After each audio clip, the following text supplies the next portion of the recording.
अस्सलाम वालेकुम फार्मर्स दोस्तों, आज हम बात करेंगे एट्रोपिन सल्फेट पे। ये पानी की रंगत जैसा नज़र आने वाला टीका कितने जादुई असरात रखता है।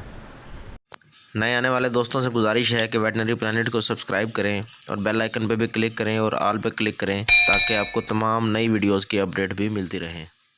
इसको यूनिवर्सल एंटीडोट के तौर पर भी जाना जाता है, जिससे जानवरों की खुराक में आ जाने वाले जहर के असर के ख़ात्मे के लिए इस्तेमाल किया जाता है।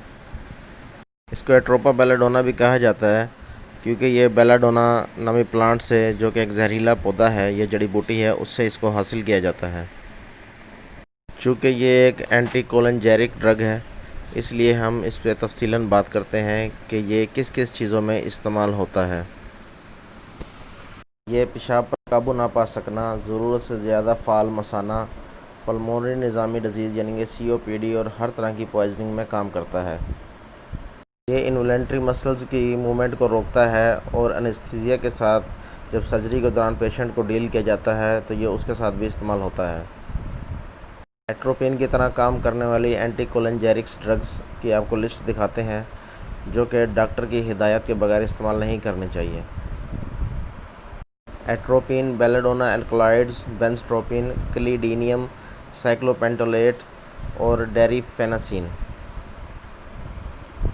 साइक्लोमाइन, फेजोटेरोडीन, फ्लेवोक्सेट, ग्लाइकोपाइरोलेट, होमाट्रोपिन हाइड्रोब्रोमाइड और हायोसायामीन। सोलिफेनासिन, टियोट्रोपियम, टोलटेरोडीन, ट्राईहेक्सीफेंडाइल और ट्रोजपियम।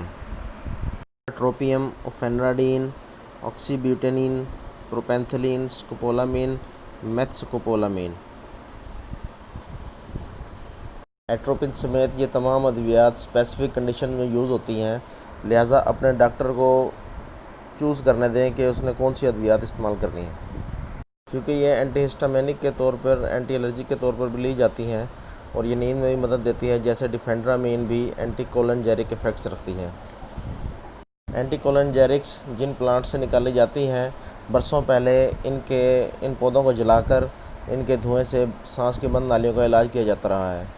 एंटीकोलिनजेरिक्स एसिटाइलकोलिन को ब्लॉक्स कर देती हैं, जिससे ये पैरासिम्पैथेटिक नर्व इम्पल्सेस का अमल शुरू होता है। ये नर्व इम्पल्सेस जिस जिस जगह के मसल्स पे काम करती है, उस पर गैस्ट्रोइंटेस्टाइनल, लंग्स, यूरिनरी ट्रैक्ट और अदर पार्ट्स ऑफ बॉडी। और ये nerve impulses salivation, digestion, urination और म्यूकस सिक्रीशंस को कंट्रोल करने में मदद फराहम करती है।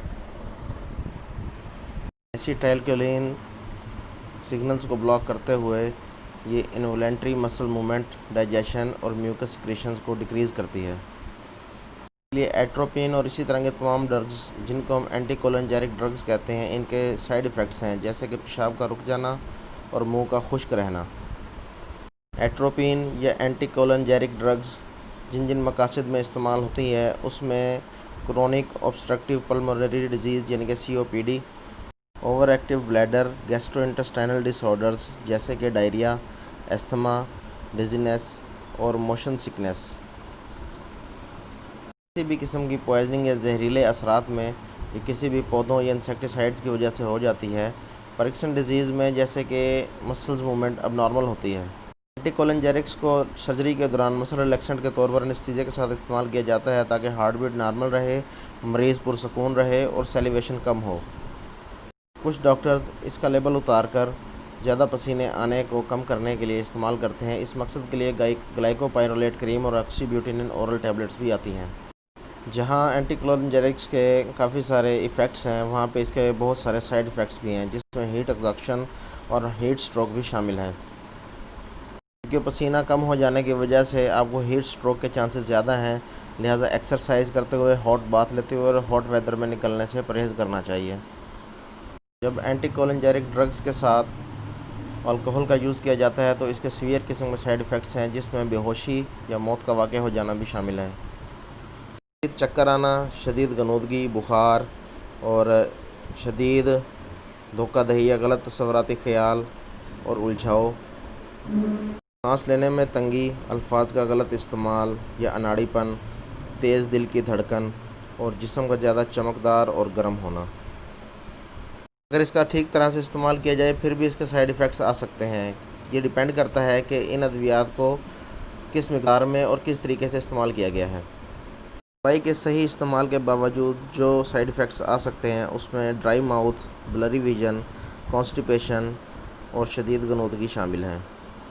बेहोशी तारी होना, गलत तसव्वुर आना, याददाश्त का मसला और पेशाब करने में तकलीफ़ का भी सामना हो सकता है। मज़ीद पेशेंट को कन्फ्यूजन और ज़हनी खलफशार, पसीने में कमी आना और सलाइवा में भी कमी देखी गई है। एट्रोपिन को आई एग्जामिनेशन के तौर पर भी यूज़ किया जाता है ताकि प्यूपल को डायलेट करने के लिए, और ये आँख की सोजिश और दर्द की कमी के लिए भी इस्तेमाल होती है। एट्रोपिन सल्फेट मार्केट में मुख्तलिफ ब्रांड नेम के साथ आता है, आपने जस्ट इसका साल्ट याद रखना है। ये 1 ml से लेकर 100 ml तक के वायल में दस्तयाब होता है। इस उम्मीद के साथ मैं इजाज़त चाहूँगा कि ये वीडियो आपको बहुत पसंद आई होगी। बहुत जल्द एक नई वीडियो के साथ हाज़िर होंगे, तब तक के लिए आप अपना ख्याल रखिएगा। अल्लाह हाफिज़।